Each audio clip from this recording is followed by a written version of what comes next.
Welcome to the Rising Tide Leadership Podcast, where each week we simplify the complexities of your leadership journey.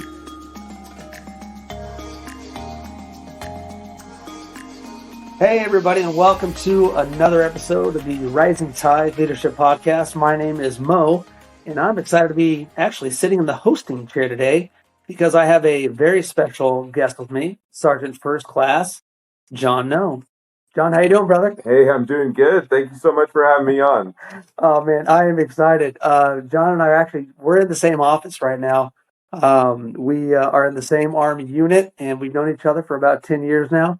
And we have, he just tells me all these great stories, and I just sit there and laugh and say, tell me some more. So I was like, dude, I got to have you on my podcast. And he's like, yeah, for real. I was like, really? It's like, yeah. So we're here. We're sitting here. So, man, I'm excited. So for our audience, just to kind of let you know who John is and what he does, he's a Mortuary Affairs guy, and he'll tell you what that means. But I, as a chaplain, work very closely with the Mortuary Affairs unit. And so he and I have great conversations.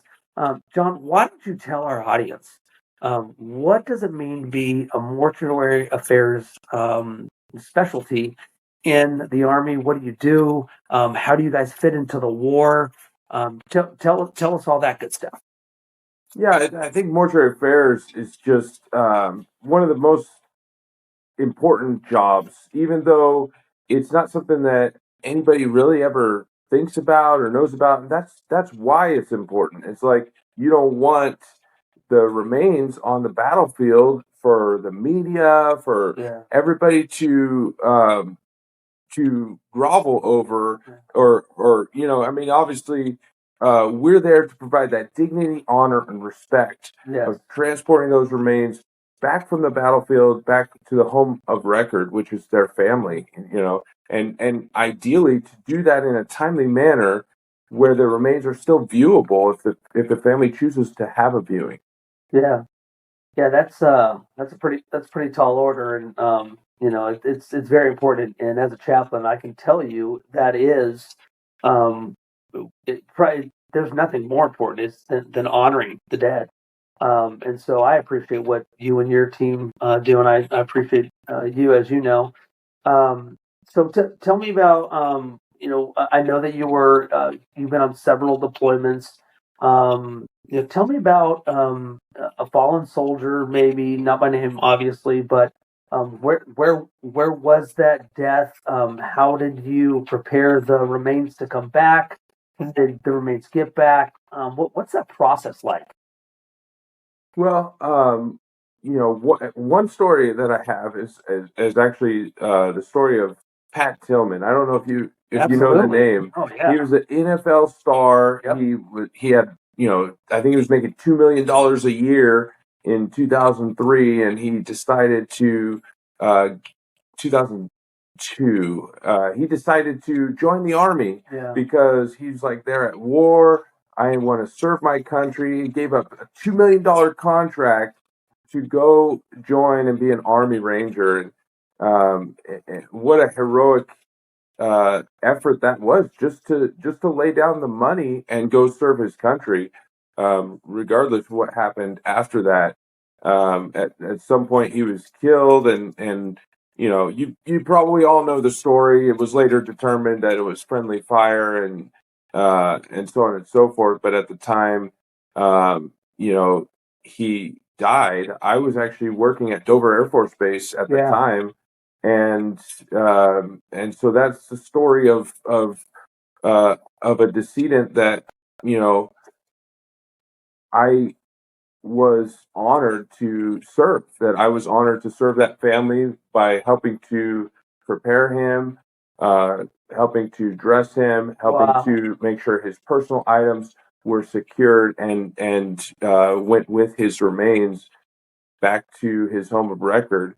His brother actually was in the unit, and his brother came back to Dover with him and escorted him all the way back for the funeral service. But that was just one soldier. But I mean, there was hundreds. Probably over 300 during the 6 months that I was at Dover.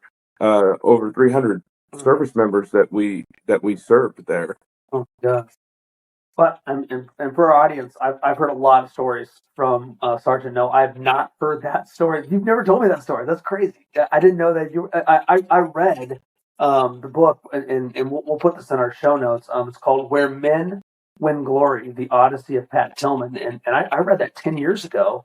And I've just been in the Army for a little bit, and so just wow, putting another piece of that. So, and that's really cool.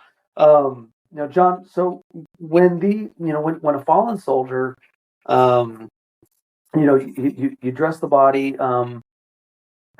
What's the process to get the body actually back home from overseas? Like what do you guys have, like refrigeration units, or do you? I mean, what do you do with that? And then once the body, like where do we fly the remains in? And then how does a soldier who lives in California get back to California? Yeah, I'll just kind of walk you through the process from the point of death. The losing unit actually is usually the one that recovers their own remains and brings them back to the secure area, usually some kind of fob. That's where the mortuary affairs are, and we have collection points that are set up on the battlefield, strategically located so that it's kind of more of a central area so that when the units lose a soldier, they can just bring them to us and we take care of the rest. As soon as we get the remains there at the mortuary or the collection point, we call it, Okay. then we start trying to secure that flight. There's certain documents that we have to prepare, but Yeah. we start trying to secure that flight. And usually within 12 to 24 hours, that flight will be going back to like some sort of theater evacuation point. And then from the theater evacuation point, that's where it goes back to Dover Air Force Base. In most cases, the remains will be evacuated to Dover stateside. And there is usually a layover where the remains are re-iced in the flight from, if it is coming from the Middle East or some place like that, then they'll usually re-ice in Germany or somewhere, and maybe Spain or something, put some fresh ice on before it goes over the Atlantic. Okay. And makes their way back to Dover. And then from Dover Air Force Base, a good movie to watch, it would be Taking Chance. That one really shows how the remains go from Dover back to the family. An escort is assigned, Yeah. and that escort will be with the remains the whole time, and even be with the family to help with funeral arrangements if needed. So Wow. all the way up until the burial. So once the burial takes place, then that escort usually then is released and goes back to his place of duty. But full-time active duty military personnel that do that part of the process, all the preparation and things is done there at Dover. There could be additional preparation that's done at the local mortuary. So there will be a receiving mortuary, civilian mortuary that handles the final disposition, whether that's a graveside service, a chapel service, or things like that. Wow. Which I actually do on the civilian side. That's my job. I'm a embalmer funeral director on the civilian side. Yeah. So I've done it not only for the military. Right. I've done it at the Mortuary Affairs collection point. Yeah. I've done it at the theater mortuary evacuation point. I've done it at the theater mortuary affairs office, which kind of has oversight over all of the mortuary affairs collection points in the theater. Wow. And then I've also done it at Dover, and I've also done it on the civilian side at the receiving mortuary, where we've received, in my case, mostly Air Force, but sometimes Army personnel. Sure. Because we're right next to an Air Force base, and so where we have the funeral service and everything like that. Wow. So what's the most rewarding part of your job? For me, I got into mortuary affairs in general just because it felt like a service that I wanted to provide, that I felt like not everybody wants to provide. not everybody mentally can handle human remains. Yep. And just being grounded in my faith, I've always been able to handle that mentally. And across the Army, even the Mortuary Affairs job as a whole has a kind of a higher rate of PTSD. Even though we're not on the front lines, we're not the trigger pullers, we're not usually engaged in combat, but the PTSD can be very high just from seeing the after effects of the combat and being around it 24/7.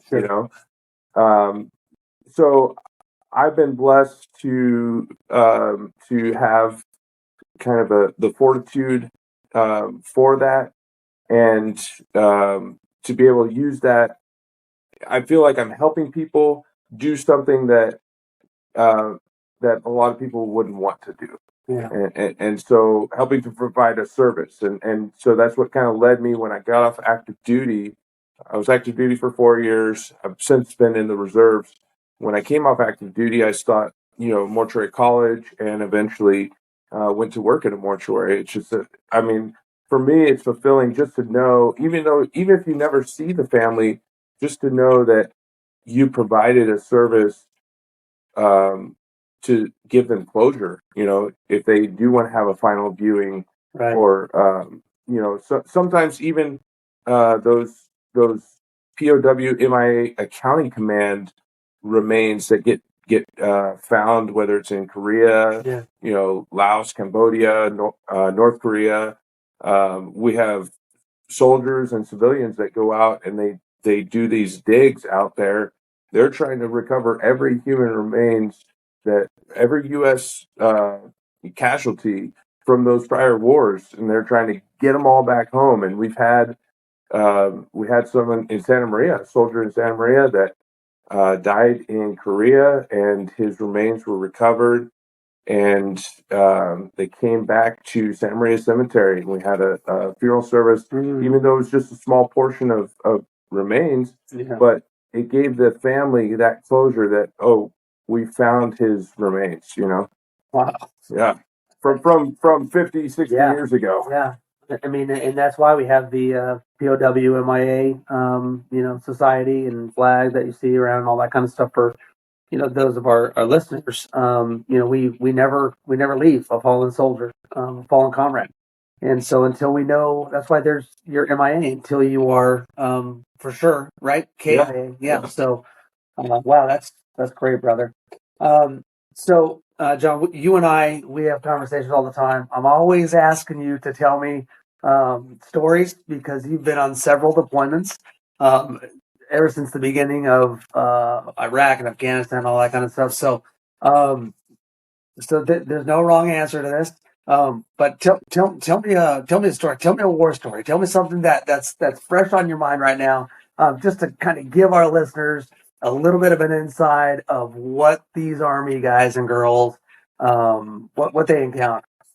Give me one. Give me a good one. You're a very experienced chaplain, and I want to tell you a little bit about a very inexperienced chaplain, Okay.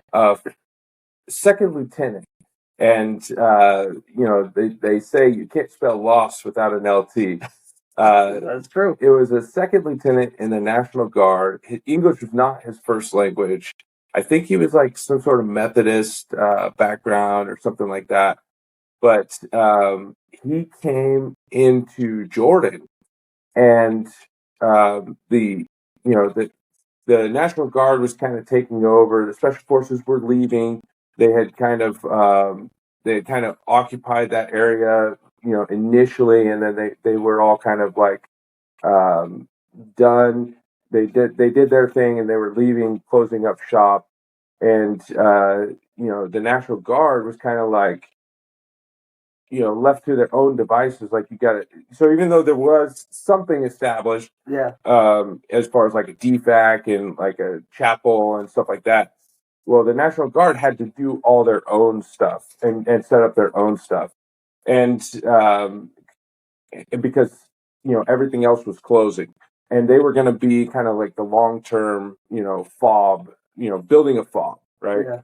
Well, the only chaplain that the National Guard had was a second lieutenant, and he had like a little GP small. I don't know if you remember the old frame tents. Yeah. That was his church, and he got some folding chairs. And I remember the first day he got there, because we were already there, my Mortuary Affairs team, and we weren't that busy at the time. We hadn't received any KIAs or anything, so I went over, and I was always interested in tying in with the chaplains. As you know, they tie in with the Mortuary Affairs team for whether it's last rites, whether it's like they do some different ramp ceremonies and things like that. Memorial services for the soldiers there. Often the chaplains will be left to do the memorial service if there was a KIA, because the soldiers can't go home and have the funeral service. They're still in the fight, combat. So the chaplain will just do a hasty memorial service there for the soldiers, because they lost a friend, they lost a loved one, But so I was tied in with the chaplain, and so as soon as he got there, and I saw what he was working with, and he had like maybe 10 CDs, and that was the music that they would play on on a little boom box about 8 by 10 inch boom box about 4 inches high, and he'd play the music for the chapel service, and he'd do this real liturgical service and everything, and there was like 3 people there, and I was like, wow, we could really improve things here. So I started talking to him, and he said, yeah, I want to improve. I want to do this. I want to do that, but I don't know how. And so I would be like, oh, I can do that. Yeah. I can do a PowerPoint with the words for the songs and put it up on a projector. Yeah. We can get a projector over here from supply. And then it came to the point where I was picking the music for the chapel service. I was leading the music for the chapel service, putting the songs together, putting them up on PowerPoint. Yeah. And I was basically a chaplain's assistant. He didn't have one, and so I got to serve as a chaplain's assistant. The mortuary wasn't busy, thankfully, at that time, and so I got to basically be a chaplain's assistant. So I think that's a story that I think ties in with the chaplain, and you being you're my chaplain now. Yeah. And man, you came in with so much experience. Obviously, it's different being a brigade chaplain than it is like the little company chaplain. But yeah, I mean, it's been a pleasure working with you. He was a really nice guy. Don't get me wrong. Like chaplain was great, but he just had no idea. Like I don't think he even really. Maybe he pastored a church at home, but maybe not, because he didn't even really seem to know what was going on. Yeah, exactly. Lucky you were there, man. Yeah. Yeah. Well, I'll tell you this. For chaplains, we rely on our chaplain assistants or religious affairs specialists a lot. So if that guy didn't have one, then he was already at a disadvantage. So he's lucky that he had you come along. So, dude, I love that story though. Whenever you tell me that one, I'm like, that poor guy. I don't know if it's much of a war story, but because we weren't like pulling triggers or in combat, but that was in a wartime operation, so a wartime theater of operations. So yeah. Well, no, I mean, and really, that's my friends outside of the Army, all the young men and women that I mentor and coach, they're always asking me like, well, what do you guys do in the Army? And what they don't know usually is a lot of what wartime is. It's a lot of this kind of stuff. It's what do you do in between, and what do you do when you're not doing your job? Like you said, thankfully you didn't have any KIA for a while, and so that's a great story, and it really helps my listeners to understand. Yeah, good news ending to that story too.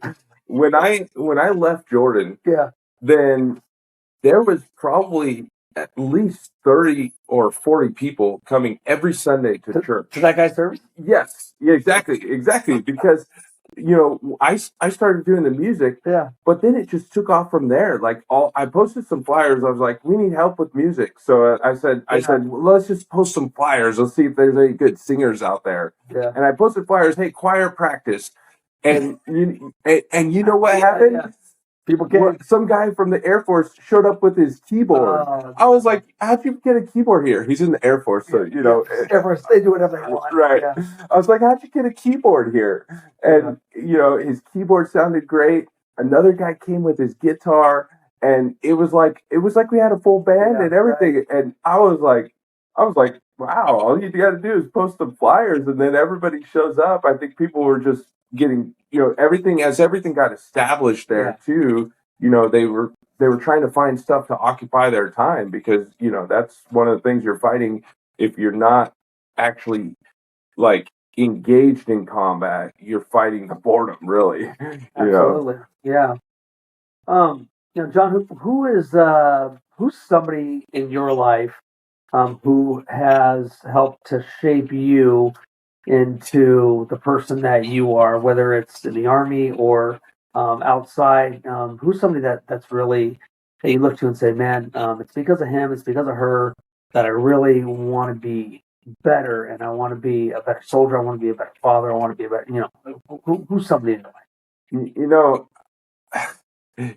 I have to say my dad. Yeah. Okay. And I know it's not somebody that anyone else can relate to, and you don't know my dad. But my dad is a pastor too. Yeah. And I think that's one of the reasons why I got into Mortuary Affairs, is like, I didn't want to be a pastor. It's like, maybe it's all the funeral services that he dragged me to when I was 6 years old, Yep. But, whatever the case is, like, he's an amazing person. And, if I was as good as he is, then, this world would be a better place, but I would definitely have to say my dad. Yeah, that's great, man. I mean, there's so many people in the Army and everywhere that I've worked with, that I've gotten to know.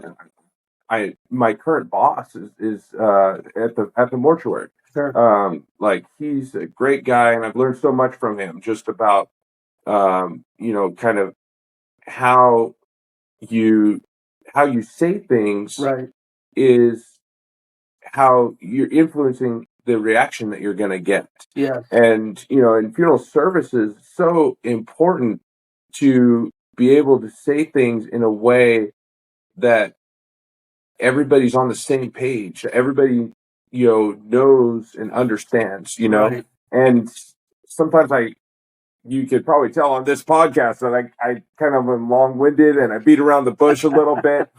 But like a pastor. Yeah, but learning how to communicate better, and my current boss has really showed me that. Mike Hoffman. Okay. Nice. Yeah. Well, do you have one book that you think that every leader should read? Is there a book that has maybe influenced you, that could maybe? I'm always telling my audience they need to read more. That all leaders are readers. What's a book that's influenced you? Yeah, I would say The Purpose-Driven Life. It's a book that I am rereading with my wife. We recently started rereading it. We just do like maybe a chapter per week. But if you don't have a purpose in your life, like, how are you able to lead anyone? I mean, absolutely. Having a life with purpose, or having a purpose that you can look back at and say, hey, I'm fulfilling my goals, and I'm doing the things that gives me purpose. I think that's important, and I think that book really addresses that neatly for me. Yeah. Rick Warren, I think, is the author there. Yeah. Yeah, good book. Well, hey man, we're definitely going to have you back on the podcast, in the future, and I appreciate you coming in. Now, at the end of my podcast, usually my co-host will ask me for Mo's final thoughts. But for today, do you have any final thoughts of wisdom or encouragement for our listeners? I'm been in the Army for 20 plus years, and that's it's getting to be a long time, more than half my life. My wife always points out to me. Yeah. And so I'll leave you with leadership. That is an acronym that we use in the Army, and it stands for loyalty, duty, respect, selfless service, honor, integrity, and personal courage. Okay. I know it doesn't spell it all out. Leader is LDR is the acronym, SHIP. But that's an acronym that I learned the first day that I joined the Army. And, even in basic training, they talked about this leadership acronym. And I think if you're doing those things, and I'm always refreshed in my mind, loyalty, duty, respect, selfless service, honor, integrity, and personal courage. Wow. Man, that's a good word, brother. I love that. I learned that as well. Boy, I appreciate your time. I'm glad. I'm actually, excited that we actually get to sit in the same room to do this podcast. I've appreciated our friendship over the years, and I've learned a ton from you, and all of the sergeants and as we call the non-commissioned officers, and other officers over the years. And so I'm just so glad that you are able to be on the podcast to share with my listeners some of the influence that has been bestowed on me over all these years. So again, thanks, brother, for coming on, and we're going to have you on again. So thanks a lot. Thanks for having me. Thank you for listening to this episode of the Rising Tide Leadership Podcast. Highlights and resource links are available for you in the show notes. We hope that you will join us next time as we continue on the leadership journey. Don't forget to like and subscribe so you don't miss out, and share with others so they don't miss out. See you next time.